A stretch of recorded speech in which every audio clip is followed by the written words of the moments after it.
Students, back cross और test cross क्या होता है, हम आपको एक एग्जाम्पल लेके बता रहे हैं जिसमें पेरेंट्स जो हैं प्योर हैं और ये राउंड सीड का शेप है और ये रिंकल्ड सीड शेप है।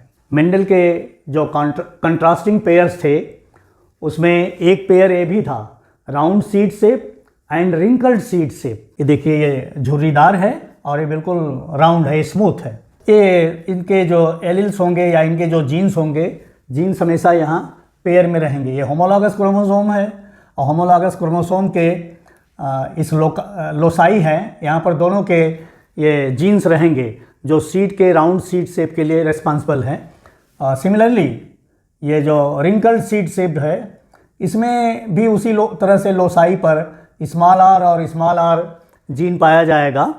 इनका गैमीट फॉर्मेशन होगा तब ये क्रॉस करेंगे, दोनों के गैमीट्स फ्यूज़ करेंगे। मैं आपको गैमीट फॉर्मेशन का प्रोसेस बता देता हूँ, वो किसी पर भी आप अप्लाई करते रहेंगे। ये होमोलॉगस क्रोमोसोम पेयर है और ये राउंड सीड शेप के लिए रिस्पॉन्सिबल है और ये दोनों जीन्स हैं। आप जानते हैं कि किसी भी सेल डिवीजन से पहले क्रोमोसोम्स अपने को डबल कर लेते हैं। क्रोमोसोम्स अपना डीएनए जो है वो डबल कर लेता है। तो ये जब गैमीट फॉर्मेशन की प्रक्रिया शुरू होगी तो ये फर्स्ट मियाटिक डिवीज़न में जो क्रोमोसोम्स के पेयर हैं, पहला डिवीज़न क्रोमोसोम्स को सेपरेट करता है। जितने भी पेयर रहेंगे, सपोज करिए कि पीसम सटिवम में 14 क्रोमोसोम्स हैं तो 7 पेयर्स बनेंगे। तो 7 पेयर से हर पेयर से एक क्रोमोसोम एक गैमीट में जाएगा, दूसरा दूसरे में जाएगा, ऐसे सेपरेशन हो जाएगा। सेकेंड मायोटिक डिवीज़न में ये क्रोमोसोम्स जो हैं ये स्प्लिट करते हैं। तो एक देखिए, स्प्लिटिंग से एक आ गया इस गैमीट में और दूसरा आ गया इस गैमीट में। कैसे? ऑलरेडी ये डुप्लीकेटेड है डिवीजन से पहले, तो एक ओरिजिनल समझिए और एक डुप्लीकेटेड है। तो एक ओरिजिनल इसमें आ गया, एक डुप्लीकेशन से जो बना था, जितना डीएनए था उतनी डीएनए और सिंथेसाइज हो गया था सेल डिवीजन से पहले, तो दोनों में आ गया। उसी सिमिलरली ये दूसरा भी क्रोमोसोम उसी तरह से अलग हो गया और ये गैमीट्स बन गए।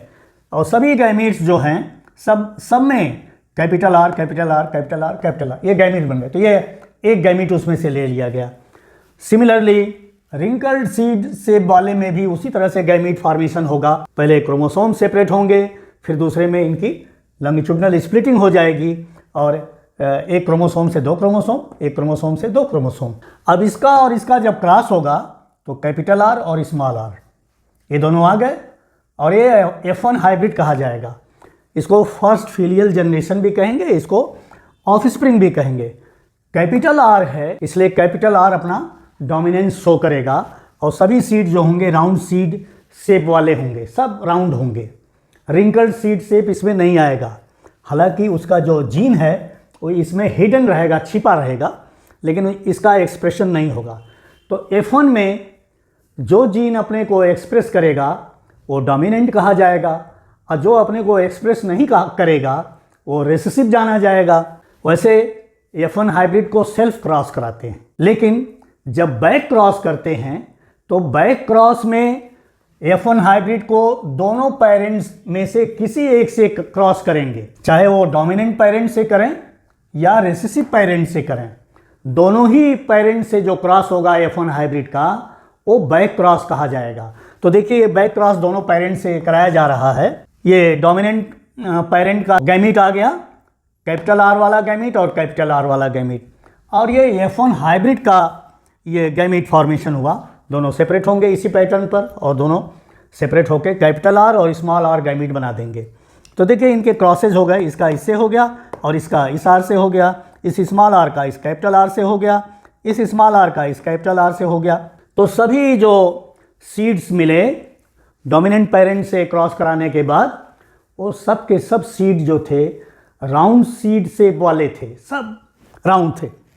और जब F1 हाइब्रिड को, ये उसका गैमीट है, ये फीमेल हो गया, मान लीजिए इसको आपने मेल कंसीडर कर लिया, ये रिसीव पेरेंट है, तो ये स्मॉल आर और ये स्मॉल आर गैमीट्स उसके बन गए।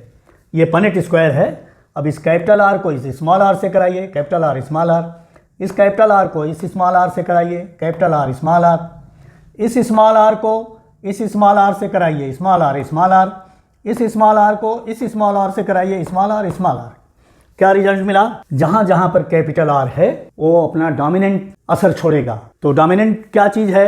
राउंड सीड शेप जो है वो डोमिनेंट कैरेक्टर है। तो ये दो सीड जो हैं वो डोमिनेंट कैरेक्टर वाले मिल गए, और ये जो दो सीड मिलेंगे ये रिंकल्ड सीड शेप वाले होंगे, ये झुर्रीदार होंगे। इसमें small R small R small R small R. क्या मिला राउंड और रिंकल्ड का रेशियो? राउंड और रिंकल्ड का रेशियो जो है 50-50, बराबर का रेशियो।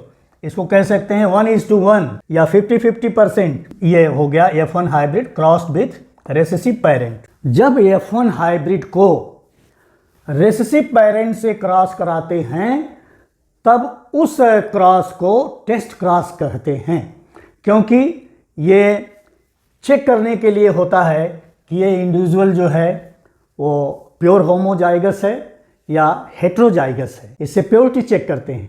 यदि वो प्योर होमोजाइगस नहीं रहता, होमोजाइगस मतलब दोनों उसकी एलील एक तरह की हैं, स्मॉल आर और स्मॉल आर, अगर वो प्योर नहीं रहता तो ये 50-50 का रेशियो नहीं आता। ये मेंडेलियन के हिसाब से है, और इसको आगे चल के आप फिर पढ़ेंगे। बहुत सारे एक्सपेरिमेंट्स में जो आगे की स्टडी हुई उसमें इस टेस्ट क्रॉस को लगाते हैं, और बहुत सारे जगह पे ये टेस्ट क्रॉस का रेशियो आगे जाके फेल करता है, और फेल करता है तो उसके कारण समझ में आते हैं। लेकिन वो जो कारण हैं इसको आगे फेल करने के लिए वो मेंडल के समय में नोन नहीं थे। मेंडल की लत थी कि मेंडल के जो कैरेक्टर्स थे वो प्योर थे और उनकी ब्लेंडिंग नहीं थी, किसी और के साथ नहीं था, उनके लिंकेज नहीं थी।